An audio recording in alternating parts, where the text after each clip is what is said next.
नमो अरिहन्ताणं नमो सिद्धाणं नमो आयर्याणं नमो वज्रायाणं नमो लोये सौवसाहुणं।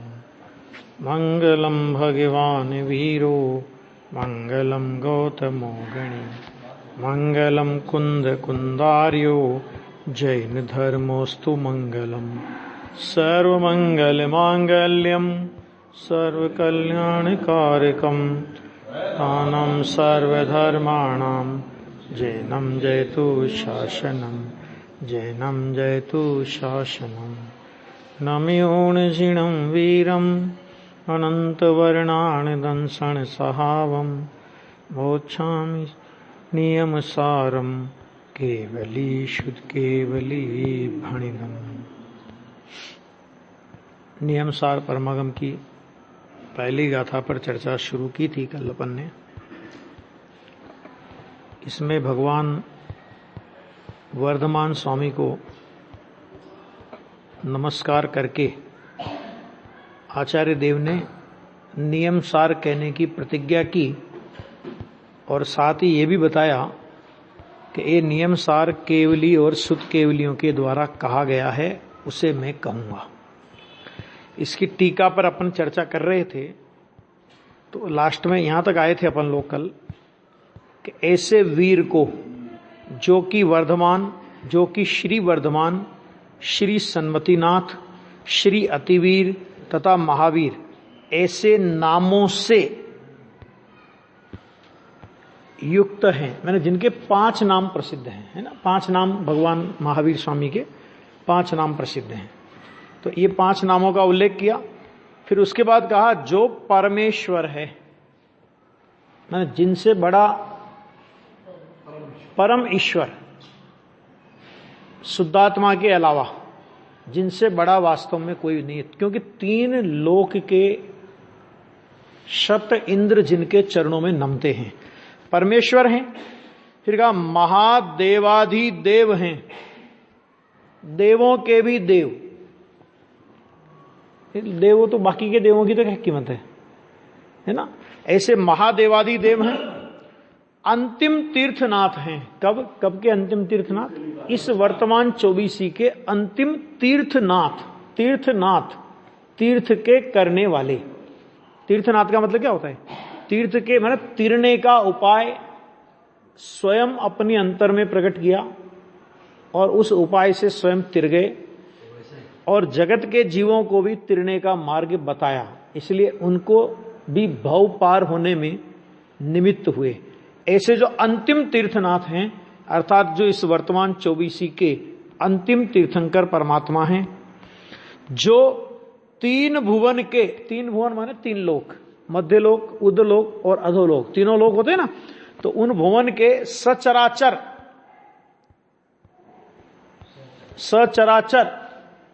माने गमन करने वाले स्थिर जितने भी पदार्थ, सब पदार्थ आगे, सब चराचर, उनके द्रव्य गुण और पर्यायों को क्या करते हैं? एक समय में जानने देखने में समर्थ। एक समय लगता है उनको।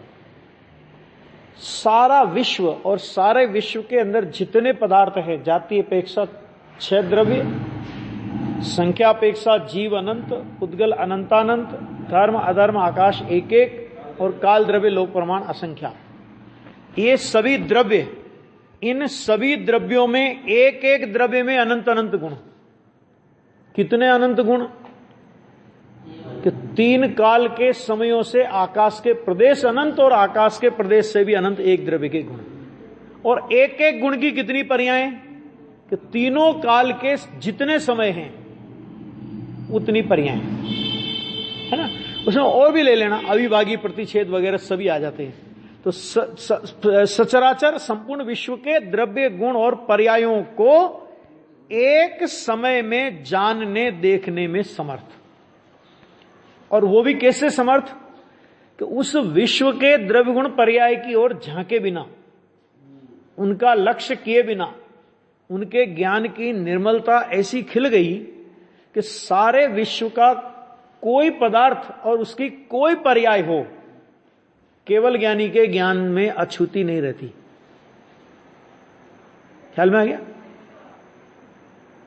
केवल ज्ञानी के ज्ञान में जानने में नहीं आवे ऐसा कोई पदार्थ अर्थात द्रव्य गुण पर्याय विश्व का कोई नहीं है। ये और वो भी कितने समय में? कि एक समय में। एक समय में क्यों? दो समय लगे तो क्या तकलीफ है? दो समय लगे तो कि दो समय लगे तो एक समय उनको सर्वज्ञता है और दूसरे समय सर्वज्ञता नहीं है, ये सिद्ध होगा। माने एक समय में सर्वज्ञता है और जिस समय नहीं जान रहे उस समय सर्वज्ञ नहीं है। फिर वो तो एक समय में ही जानना चाहिए, दो समय नहीं लगेंगे। क्योंकि दो समय लगे तो मान लो पहले समय आधे को जाना, दूसरे समय आधे को जाना, तो दोनों समय सर्वज्ञ नहीं हो। फिर वो सर्वज्ञ, सर्वज्ञ माने जानने वाले। हाँ हाँ, नहीं जाना ना, तो दोनों समय सर्वज्ञ नहीं हुए ना, सर्वज्ञ सिद्धि नहीं होंगे। फिर वो अगर ये ऐसा अंतर पड़ेगा कि वो माने ऐसे जाने वो कि थोड़ा अभी जाने, थोड़ा बाद में जाने, थोड़ा बाद में जाने, ऐसा तो सर्वज्ञता नहीं है। फिर वो सर्वज्ञ किसका अर्थ है? कि केवल ज्ञान की पर्याय एक समय की है। पर्याय कितने समय की? एक समय की। तो एक समय की वो पर्याय सर्वज्ञ है। तो इसका मतलब क्या हुआ कि एक ही समय में उनको सारा विश्व जानने में आना चाहिए। हाँ, ये उनकी सर्वज्ञता है। हाँ क्या? हाँ, समझ में आ गया? नहीं उसमें कुछ भी चक्कर पड़े तो फिर नहीं चलेगा काम। तो जानने और फिर विशेषता क्या है? विशेषता ये कि जानने के लिए जाते थोड़ी है वो, वे पदार्थ उनमें नहीं आते और वे पदार्थ में नहीं जाते। पदार्थ अपने द्रव्य गुण पर्याय रूप परिणमते हैं और केवल ज्ञान माने ज्ञान गुण, भगवान का ज्ञान गुण अपने केवल ज्ञान पर्याय रूप परिणमता है। केवल ज्ञान पर्याय का ऐसा स्वभाव कि विश्व की ओर गए बिना और विश्व को बुलाए बिना विश्व का कोई पदार्थ ऐसा नहीं कि जो केवल ज्ञानी के ज्ञान में जानने से बाकी रह जाए। तीनों काल की पर्याय है ना। अब उस एक समय की पर्याय को भी इधर से उधर हटाने का प्रयास करे तो अनंत केवल ज्ञानियों को चैलेंज देता है। क्यों? क्योंकि ये एक केवल ज्ञानी की बात थोड़ी, महावीर स्वामी की बात कर रहे हैं, उनको नमस्कार किया इसलिए उनके केवल ज्ञान की बात कर रहे हैं। लेकिन सभी केवल ज्ञानियों का स्वरूप यही है ना कि सभी केवल ज्ञानियों का स्वरूप अलग है। नहीं, महावीर भगवान थोड़े लास्ट वाले थे, है ना, तो थोड़ा उनको विशेष सुविधा दी गई कि भाई अब अंतिम हो, अब तो बहुत टाइम बाद हमें फिर तीर्थंकर मिलेंगे, तो आपको जितनी ज्यादा से ज्यादा सुविधाएं दे सकते हैं उतनी हम दे देवे। ऐसा है विश्व में कोई पक्षपात? कि कोई केवल ज्ञानी हो चुके, हो रहे हैं और अनंत काल में होंगे, सभी केवल ज्ञानी विश्व को इसी तरह जानेंगे। तो जानने और देखने में समर्थ। देखो यहां देखने जानने क्यों नहीं लिया? जानने देखने में समर्थ क्या होता है कि अपने यहां पर ऐसा होता है कि छद्मस्त को दर्शन पूर्वक ज्ञान होता है। क्या होता है? छद्मस्त को दर्शन पूर्वक ज्ञान होता है और केवल ज्ञानी को ज्ञान और दर्शन युगपद होते हैं, माने उनमें दर्शन ज्ञान में क्रम नहीं पड़ता। लेकिन श्वेतांबर मत है ना, तो उस श्वेतांबर मत में ऐसा माना गया कि जैसे छद्मस्त को पहले दर्शन होता है और बाद में ज्ञान होता है, यही व्यवस्था केवल ज्ञानी को भी है कि उनको भी पहले दर्शन होगा और फिर ज्ञान होगा। तो उसमें तकलीफ है ना कि जिस समय भेद हुआ तो उस समय उसको सर्वज्ञ नहीं मानना पड़ेगा फिर कि अभी ज्ञान दर्शन का परिणाम है तो ज्ञान का नहीं है, ज्ञान का है तो दर्शन का नहीं है। तो जिस समय ज्ञान का है उस समय सर्वदर्शी नहीं है, जिस समय सर्वदर्शी उस समय सर्वज्ञानी नहीं है। ऐसा नहीं होता। हाँ हाँ, तो वही चर्चा चल रही ना। तो दर्शन ज्ञान का वो भेद मानते हैं श्वेतांबर, समझ में आ गया। इसलिए उन्होंने देखने जानने में समर्थ ये शब्द का प्रयोग नहीं किया कि तुम छल ग्रहण नहीं कर सको। कि देखो देखने जानने की बात कही ना, तो पहले देखते हैं बाद में जानते हैं। जानना देखना शब्द प्रयोग किया, जबकि सामान्य तौर पे अपन शब्द प्रयोग करते हैं ज्ञाता दृष्टा प्रयोग करते हैं और जिनवाणी में दृष्टा ज्ञाता प्रयोग करते हैं। जिस छद आया ना, आत्मा का स्वभाव तो दृष्टा ज्ञाता है, टोडरमल जी ने मोक्षणाम प्रकाशक में दिया। मैंने देखने पूर्वक जानना होता है अपने को, और केवली भगवान को देखना जानना साथ ही होता है। तो उसमें कोई श्वेतांबर मत का पोषण नहीं कर बैठे तो आचार्य भगवान ने कहा जानने और देखने में समर्थ। मतलब अवस्था में एक समय को भेद है, विषयगत भेद है। ज्ञान माने जो ज्ञान होगा उसका एक समय पहले दर्शन हो जाएगा, अगले माने जो भी उसकी सिस्टम है आ गया। तो जानने देखने में समर्थ, ऐसे सकल विमल, केवल ज्ञान के लिए क्या शब्द प्रयोग किया? सकल विमल, अर्थात विमल माने वी माने रहित, मल माने विकार से, मल से रहित, अर्थात सर्वथा निर्मल। सर्वथा निर्मल का मतलब क्या हुआ यहां पे? एक तो रागादि मलिनता का तो नाश हो ही गया, वो तो ठीक है, लेकिन ज्ञान में जो अपूर्णता थी, जो आवरण था, कि उस आवरण का, उस अपूर्णता का अभाव होकर के ज्ञान पूरा का पूरा निर्मल हो गया, है ना। केवल ज्ञान हो गया, केवल ज्ञान। अब केवल ज्ञान माने बाकी कोई ज्ञान बचे ही नहीं वहां पे। सर्वथा निर्मल, सारे विश्व को एक समय में प्रकाशित करने वाला ऐसा केवल ज्ञान, वो सर्वथा निर्मल केवल ज्ञान दर्शन से संयुक्त हैं। ये परमात्मा का स्वरूप बताया, ये है। ऐसे परमात्मा को नमस्कार कर रहा हूं मैं। देखो एक बात और है कि इसमें किसी भी प्रकार के बाह्य विशेषणों की चर्चा नहीं की, केवल 5 नामों का उल्लेख किया। आया? आप आया समझ में? नमी ऊण जिणम वीरम अनंत वर्णान दंसन सहावम। क्यों? क्योंकि देखो जो पुण्यकृत विभूतियां होती है, समोसरण वगैरह वगैरह वगैरह, कि ये भगवान का कोई आत्मभूत लक्षण नहीं है, क्योंकि इनके नहीं होने पर भी केवली हो सकते हैं, और ये बाहर में दिखाई दे और केवली नहीं होवे। कैसे? कि रेवती रानी के किस्से में किसी ने, मायावी ने वेश बना लिया विद्या के बल से, तो विद्या के बल से वैसा वेश तो बना सकते हो, लेकिन केवल ज्ञान कहां से लाओगे, है ना। और दूसरी बात कि ये अध्यात्म ग्रंथ है, तो यहां पर तो सीधा सीधा जो आत्मा के गुण हैं, जो आत्माश्रित गुण हैं, आत्माश्रित उनके विशेषताएं हैं, उनको नमस्कार किया, कि जिन विशेषताओं को देखकर हमें अपना स्वभाव याद आ जाए। केवल ज्ञान केवल दर्शन से संयुक्त को नमस्कार करता हूं। इसका मतलब क्या? कि उनके केवल ज्ञान केवल दर्शन को देख करके अपना सर्वज्ञ और सर्वदर्शी स्वभाव अपने को याद आवे। समोसण देखेंगे तो पुण्य याद आएगा, देवों की विभूतियां देखेंगे तो मन डोलेगा कि चलो अपन भी घूमे में थोड़ा। यहां तो याद भी ऐसा किया भगवान परमात्मा को नमस्कार करने, क्योंकि नमस्कार करने योग्य आत्मा की पवित्रता और उसका फल है। पुण्य और पुण्य का फल नमस्कार करने योग्य नहीं है सचमुच। इसीलिए मैं नमन नहीं करता। हाँ, वो तो क्या है, वो तो क्या है, वो तो इस पवित्रता के साथ होता है तो समोसरण की भी पूजा हो जाती है। क्या कहा? इस पवित्रता के साथ में है ना, तो शरीर की भी पूजा इस पवित्रता के साथ में है, इसलिए होती है। समोसरण की पूजा भी इस पवित्रता के साथ में है तो होती है, नहीं तो पुण्य पूजनीय है क्या, या पुण्य का फल पूजनीय है? कि वास्तव में तो आत्मा की पवित्रता पूज्य है, आत्मा की पवित्रता के अवलंबन से प्रकट हुई पवित्र दशा पूज्य है। समझ में आ गया? है ना। पुण्य को कहीं बाह्य वैभव की अपेक्षा से भी पूज्यता की बात आई हो तो उसे व्यवहार मात्र जानना चाहिए कि ऐसी पवित्रता के साथ में यदि पुण्य का फल हो तो उपचार से उसे भी पूजनीय कह देते हैं। सच में वो पूजनीय नहीं है, वंदन करने योग्य नहीं है, नमन करने योग्य नहीं है। नमन करने योग्य तो बाहर में परमात्मा की ये पवित्रता है और अंदर में इस पवित्रता का धारक शुद्धात्मा है, ऐसा है। आ गया? तो अनंत केवल ज्ञान दर्शन से संयुक्त हैं, उन्हें प्रणाम करके कहता हूं। क्या कहते हो? तो आचार्य कहते क्या कहता हूं? कहते हैं नियम सार कहता हूं। ये प्रतिज्ञा में आए हुए है ना, नियम सार कहता हूं। नियम शब्द प्रथम तो देखना, नियम शब्द, नियम सार ये शब्द है ना, नियम सार। तो नियम शब्द प्रथम तो सम्यक दर्शन ज्ञान चारित्र के लिए है। किसके लिए नियम सार शब्द का प्रयोग किया? क्योंकि इस ग्रंथ में दो बातें आएंगी।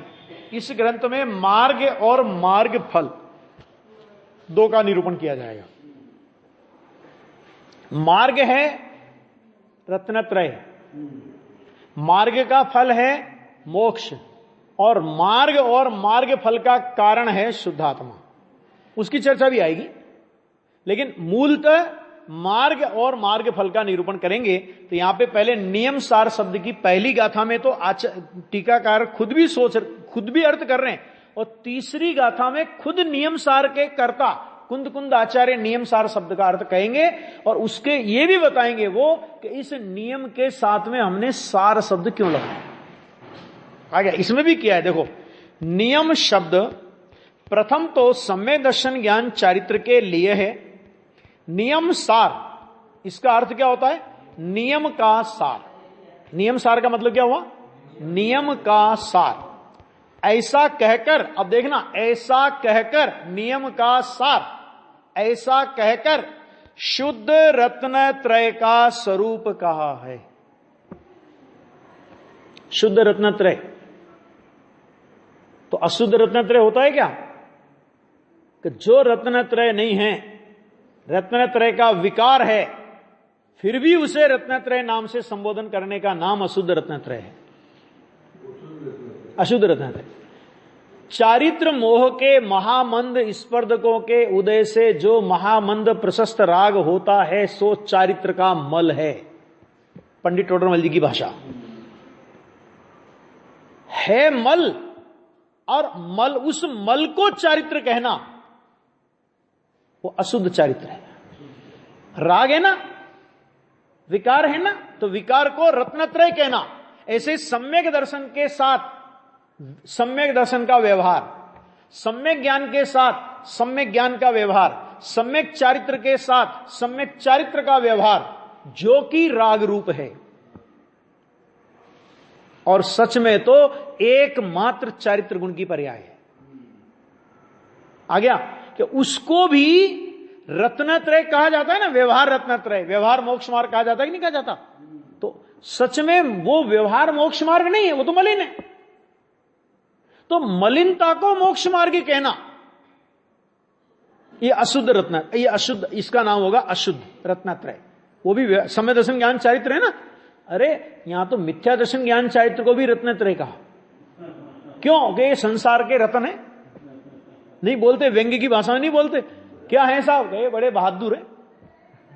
क्या बहादुर है? कि जब चलते हैं तो किसी को देखते नहीं, सीधे ठोकते जाते हैं, कि ऐसे ही है ना, वो व्यंग्य की भाषा है। आ गया? तो यहां पे कहा, तो नियम के साथ में सार शब्द लगा के क्या कहना है उनको? कि शुद्ध रत्नत्रय का स्वरूप कहा है। मैंने हम इसमें हमें शुद्ध रत्नत्रय का स्वरूप कहना है, इसलिए हमने नियम के साथ में पहले सार शब्द लगा दिया। आ गया? अशुद्ध की चर्चा आएगी, वो तो ये बताने के लिए आएगी कि ऐसी अशुद्धता होती है इस शुद्धता के साथ, ये बताने के लिए व्यवहार चारित्र का अधिकार लिखा है एक, है ना। और जब व्यवहार चारित्र का अधिकार हुआ तो गुरुदेव से प्रश्न किया किसी ने कि साहब व्यवहार तो दोष रूप है, तो फिर दोष की चर्चा क्यों करना? आप कहते हो व्यवहार तो दोष है, फिर दोष की चर्चा क्यों की शास्त्र में? तो उन्होंने कहा कि दोष को दोष भी तो जानना चाहिए कि ये दोष है, ये जानने के लिए दोष की चर्चा की है। आ गया? मैंने कहां से उपयोग हटाते हैं? मुनिराज स्वरूप में जाने के लिए कहां से उपयोग हटाते हैं? तो जहां से उपयोग हटाना पड़े वो कभी गुण नहीं हो सकता। एक न्याय समझ लो बहुत पक्का, कि जहां से उपयोग हटाना पड़े वो गुण नहीं हो सकता, और जहां से उपयोग हट जाए, हटकर जहां से उपयोग हट जाए कि वो मजबूरी होती है। स्वभाव में से उपयोग हटना, वो हटाना नहीं चाहते, हटाना नहीं चाहने पर भी हट जाए, ये मजबूरी है। और जहां से उपयोग हटाते हैं, कि जहां से हटाते हैं इसका मतलब वो दोष था, क्योंकि अगर दोष नहीं होता तो वहां से उपयोग क्यों हटाया? गुण होता तो गुण की वृद्धि क्यों नहीं की? अगर गुण होता तो गुण को बढ़ाना चाहिए, घटाना मिटाने के लिए क्यों प्रयास कर रहे हो? बराबर समझ में आ रहा है कि नहीं? न्याय समझ में आ गया? तो ये शुद्ध रत्नत्रय का स्वरूप कहा है। ऐसे बहुत से शब्द आपको मिलेंगे। शुद्ध रत्नत्रय, निश्चय रत्नत्रय नहीं कह रहे, शुद्ध स्वभाव के अवलंबन से प्रकट हुआ शुद्ध रत्नत्रय, माने शुद्ध रत्नत्रय को रत्नत्रय कहना निश्चय है, और अशुद्ध रत्नत्रय जो वास्तव में रत्नत्रय नहीं है उसे रत्नत्रय कहने का नाम व्यवहार है। वो राग व्यवहार से रत्नत्रय है, कहते ऐसा नहीं है। क्या कहा? राग व्यवहार से रत्नत्रय है, ऐसा नहीं है। राग को रत्नत्रय कहने का नाम व्यवहार है। आगे समझ में है ना? राग व्यवहार से मोक्ष मार्ग है कि नहीं? राग को मोक्ष मार्ग कहने का नाम व्यवहार है। क्यों? क्योंकि जो नहीं हो उसको कहने का नाम व्यवहार, जो अपना नहीं है उसे अपना कहने का नाम व्यवहार। शरीर अपना है नहीं है ना, तो शरीर अपना नहीं है फिर भी इसको अपना कहना, तो नहीं है उसको अपना कहने का नाम व्यवहार होता है ना। आगे समझ में? हाँ ना, यही व्यवस्था है। तो वो है ही नहीं, रत्नत्रय है ही नहीं, तुम उसको रत्नत्रय कह रहे हो। कि नहीं होने पर भी क्यों कह रहे हो? फिर जब नहीं है तो क्यों कह रहे हो? क्योंकि उसके साथ रत्नत्रय पाया जाता है। उसके साथ रत्नत्रय नहीं पाया जाता होता, शुद्ध रत्नत्रय अगर नहीं पाया जाता होता वहां पर, तो हम इसको टके के भाव नहीं पूछते। चाहे कितना 9वें ग्रेवक चला जाता हो, हम उसको टके के भाव नहीं पूछते। वो क्यों उसको कीमत मिली, क्यों उसको रत्न, भले अशुद्ध कहा लेकिन रत्नत्रय नाम क्यों कहा?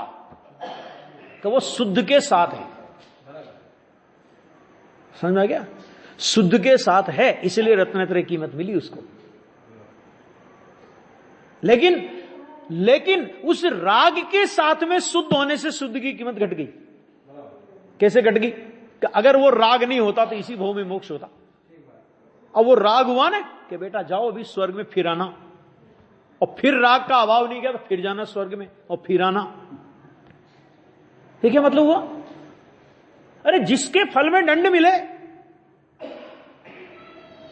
स्वर्ग क्या है? दंड नहीं है, हाँ? आचार्य भगवान ने प्रवचन सार में क्या कहा? महादुख संकट निकट है। अगर हमने राग का अभाव नहीं किया, मोह, दर्शन मोह का अभाव कर दिया, लेकिन अगर इस राग का अभाव नहीं किया ना, तो कहते हैं महादुख संकट निकट है। कि क्या महादुख संकट है प्रभु आपको? आप तो सर्वार सिद्धि में जा सकते हो, आप तो फलाने में जा सकते हो, आप तो वहां जा सकते हो, यही तो संकट है। चर्चा कर सकते हैं, वो नहीं हाँ? कितने काल तक हमें असंयम की दशा में रहना पड़ेगा? यहां हम प्रचुर आत्मा का स्वसंवेदन करते थे और वहां हम असंयम के अंगारों में सिकेंगे। अरे उसका फल देखो, सोचना जरा गंभीरता से, बहुत गंभीरता से। ये बात ऐसे ही नहीं कह दी शुद्ध रत्नत्रय, वो ऐसे नहीं कह दी, बहुत इसके पीछे बल है। यहां पर अहिंसा, सत्य, अचौर्य, ब्रह्मचर्य और अपरिग्रह महाव्रत का पालन किया कि नहीं किया? कृत कारित अनुमोदना और मन वचन काय, 9 कोटि से 5 प्रकार के पापों का सर्वथा त्याग, ये मुनि दशा हुई। और इस राग के फल में जब फल मिला, स्वरूप में अंदर स्थिर नहीं हो पाए और राग का फल मिला, अब समझ लो स्वर्ग में चले गए। अब स्वर्ग में चले गए तो क्या हुआ कि यहां अहिंसा महाव्रत था, वहां अहिंसा अनुव्रत भी नहीं बचा। स्वर्ग में अनुव्रत होता है कि महाव्रत होता है?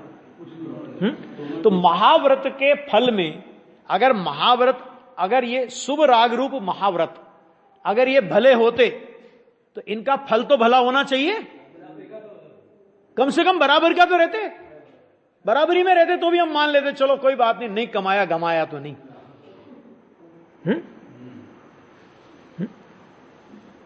यहां अपरिग्रह, वस्त्र का एक धागा रखेगा तो निगोच जाएगा, और वहां कल बताया था ना, एक अगर इंद्र बन गए तो 32 लाख विमान का मालिक बनना पड़ेगा, और एक एक विमान में कितने कितने देव और उनका कितना कितना वैभव।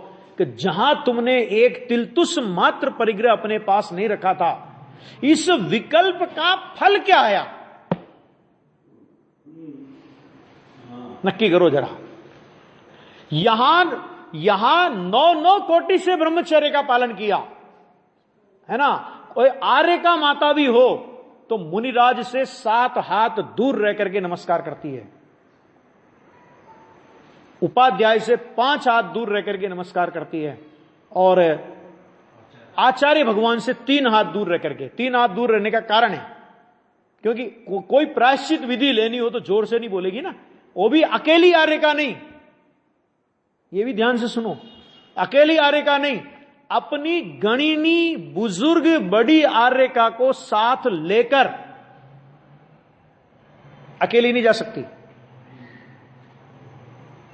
माने इतना जबरदस्त ब्रह्मचर्य यहां पर, और वहां पर क्या आया कि 32 तो कम से कम गले पड़ी है, नहीं देवगति में। सोचो जरा, तो क्या फल मिला भैया, ब्रह्मचर्य का क्या फल आया?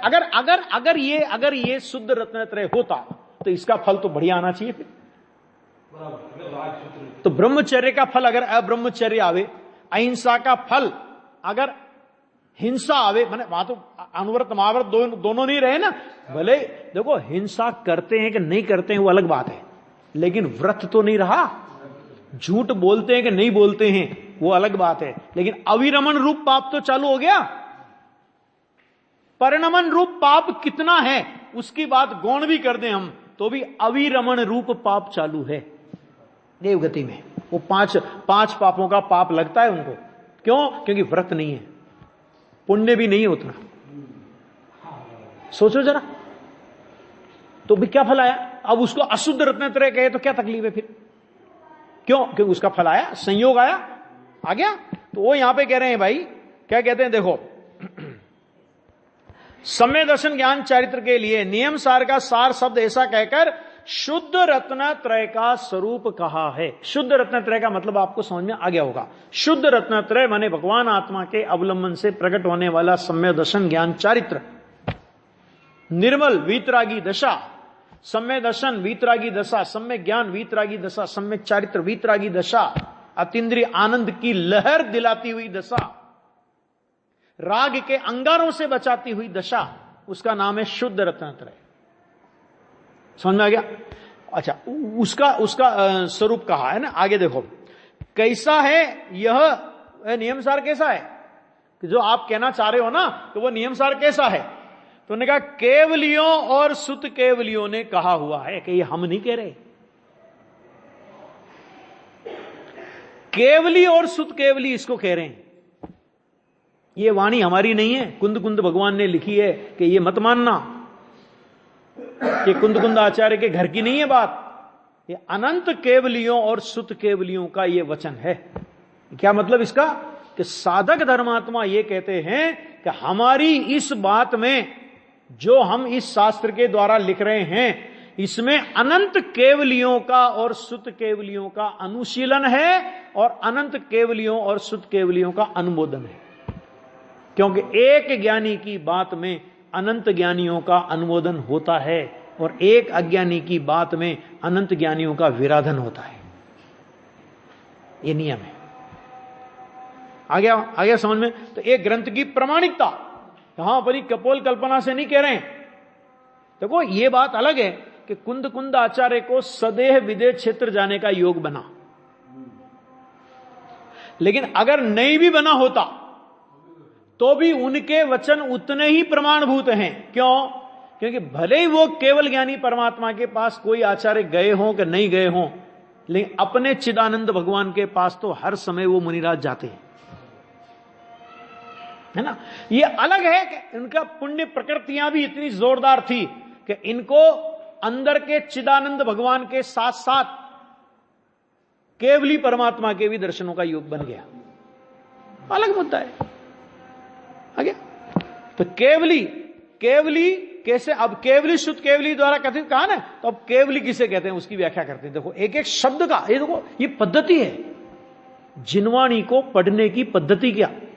ये पद्धति है, एक एक शब्द जिनवाणी का पढ़ो और फिर उसमें क्या कहा गया है ना, वो पद्धति चल। ये नहीं, यही पद्धति है ना। गुरुदेव श्री क्या पढ़ा? अभी अपन जब प्रवचन सुनते हैं तभी क्या आता है उसमें कि वो जो बोल्ड अंश है, जो ग्रंथ का मूल अंश गुरुदेव पढ़ते हैं और एक अंश को 4 बार अलग अलग तरीके से पढ़ते हैं, उसमें से अलग अलग अर्थ निकाल के देते हैं। जिनवाणी का एक एक शब्द पढ़ेंगे और उसके अनुसार अर्थ करेंगे, कभी भटकने की गुंजाइश नहीं रहेगी। नहीं तो ये जो लेक्चर पद्धति चली ना आजकल अपन लोगों में, कि शास्त्र रख देंगे कोई और फिर कहीं का ईंट कहीं का रोड़ा, भानुमती ने कनुआ जोड़ा, विषय क्या चले, शास्त्र क्या। पंडित फूलचंद जी एक बहुत बढ़िया बात कहते थे, मुझे याद आती है उनकी बात। वो कहते थे कि जिनवाणी की गद्दी पर आपने कोई ग्रंथ विराजमान किया, आपने मंगलाचरण उसका किया, आपने गाथा उसकी पढ़ी, और फिर आप अपने घोड़े दौड़ाने लगे कुछ भी, तो कहते हैं आपने वो जो ग्रंथ विराजमान किया है उस ग्रंथ का आपने अनादर किया है।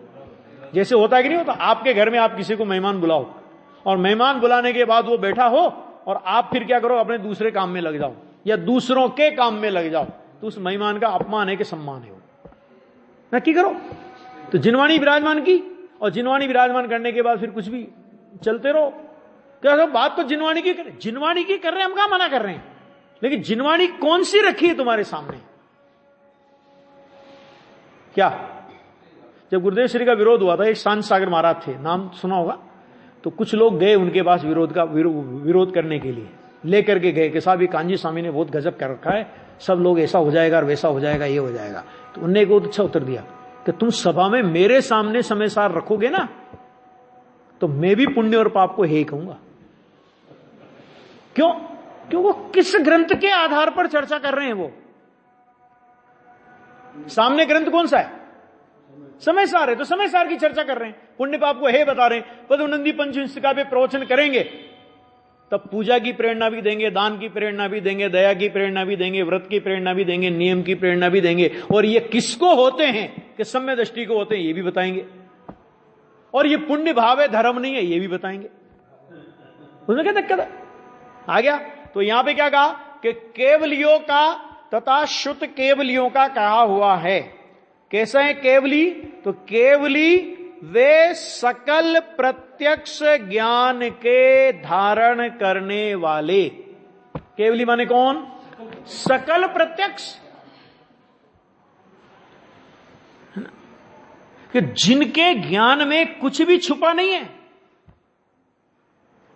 ना। कोई विश्व का पदार्थ ये दावा करे कि नहीं, मैं अपनी सत्ता को केवल ज्ञानी के ज्ञान में नहीं जानने दूंगा,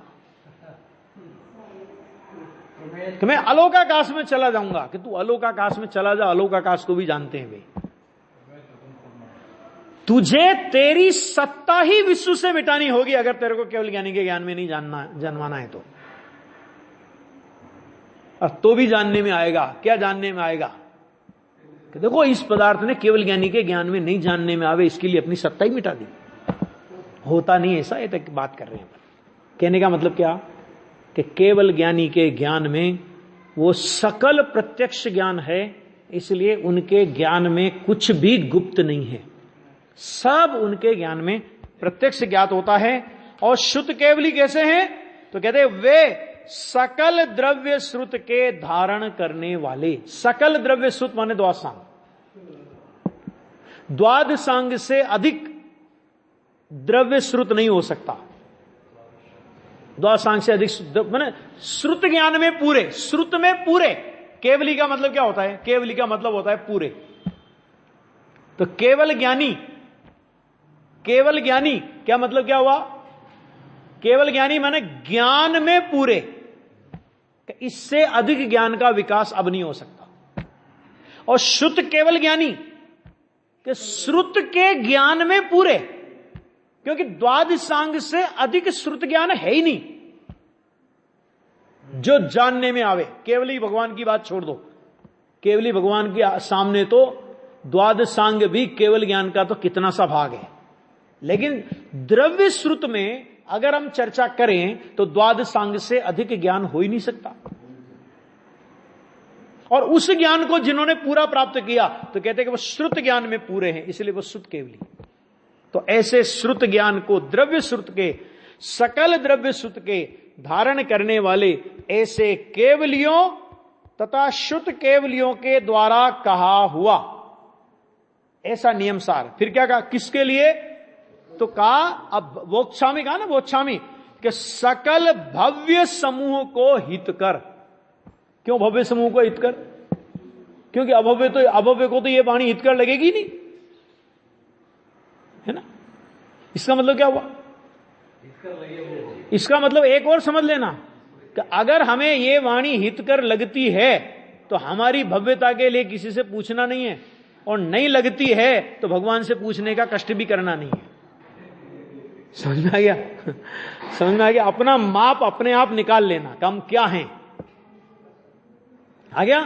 तो सकल क्या कहा? सकल भव्य समूह को हित कर नियम सार नामक परमागम मैं कहता हूं। जो भव्य जीवों के लिए हितकर है। क्यों? क्योंकि भव्य जीव ही इस नियम सार में कहे गए भावों को अपने परिणाम में परिणमा सकते हैं। अभव्य जीव स्वभाव से परमात्मा होने पर भी, शक्ति अपेक्षा परमात्मा होने पर भी, स्वभाव अपेक्षा परमात्मा होने पर भी इस भाव को अपने में परिणमा नहीं सकते। पर्याय में उनका परिणमन नहीं आएगा। वो कैसे हैं? तो कहते हैं दो तरह का सुवर्ण होता है। एक मेरू पर्वत की जड़ में सोना होता है, स्वर्ण होता है, और एक हमारे मार्केट में सोना होता है। भव्य जीव मार्केट का सोना है और अभव्य जीव मेरू पर्वत का सोना है। क्या मतलब? कि जिस तरह मेरू पर्वत का सोना वहां से निकाल कर कभी भी व्यवहार राशि में काम नहीं आएगा, मतलब वो व्यापार धंधा करने के लिए या गहने बना करके पहनने के लिए काम नहीं आएगा। इसी तरह अभव्य स्वभाव से परमात्मा होने पर भी, द्रव्य स्वभाव से परमात्मा होने पर भी उसका कभी परमात्मा रूप परिणमन नहीं होगा। वो मेरू पर्वत के नीचे दबे हुए सोने के जैसा है। और भव्य जीव कैसा है? तो व्यवहार राशि सोने जैसा, जो व्यापार में काम आता है, जो गहने बना करके पहनने में काम आता है, जो आपत्ति काल में काम आता है, जो हर तरह से आपको सुरक्षा प्रदान करता है। इन लोग में बोलते नहीं बोलते हैं भैया इतना सोना है, कोई प्रॉब्लम नहीं है, कोई ऐसी दिक्कत भी आई तो इतना सोना है, ठीक है, ऐसा। तो इसी तरह ज्ञानी बोलते कोई बात नहीं, कितनी प्रॉब्लम आवे, क्या एक परमात्मा है, वो मुझे हर प्रॉब्लम से बचाएगा। क्या मतलब? कि उसका आश्रय करने वाले को कभी कोई प्रॉब्लम आती ही नहीं है। आ गया? ऐसा।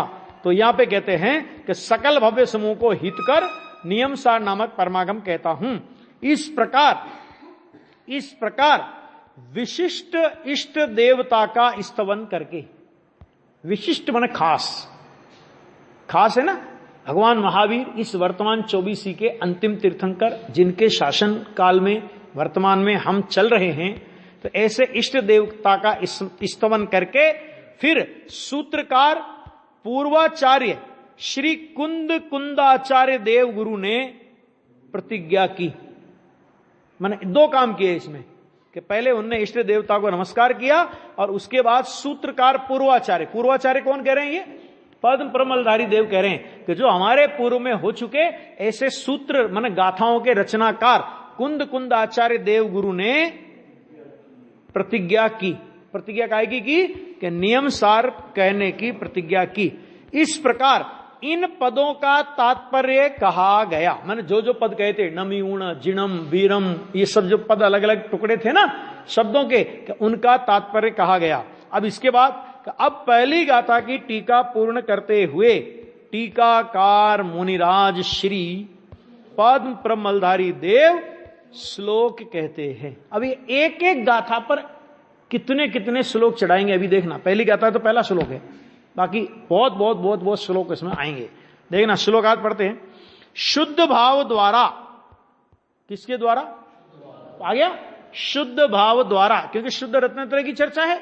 शुद्ध भाव द्वारा मार माने कामदेव माने विषय विकार अर्थात काम का जिन्होंने नाश किया है। गुरुदेव बोल रहे थे ना, अभी फरमा रहे थे क्या?